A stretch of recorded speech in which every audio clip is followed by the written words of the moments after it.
یوسف گم گشته باز آید، به کنعان غم مخور. کلبه احزان شود روز گلستان، غم مخور. ای دل غم دیده حالت به شود، دل بد مکن وین سری شوریده باز آید، به سامان غم مخور.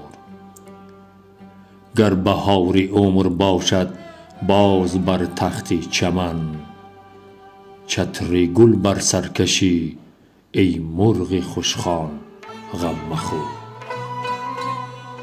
دور گردون گر دو روزه بر مراد ما نرفت، دایم یکسان نماند حال دوران غم مخور.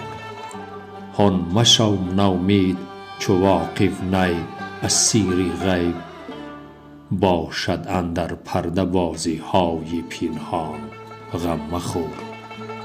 ای دل ار سیل فنا بنیاد هستی برکنند، چون تو را نه است کشتیبان ز طوفان غم مخور.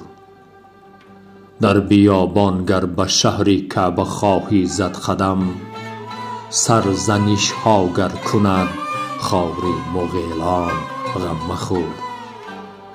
گرچه منزل بس خطرناک است و مقصد بس بعید، هیچ راه نیست کان را نیست پایان غم مخور.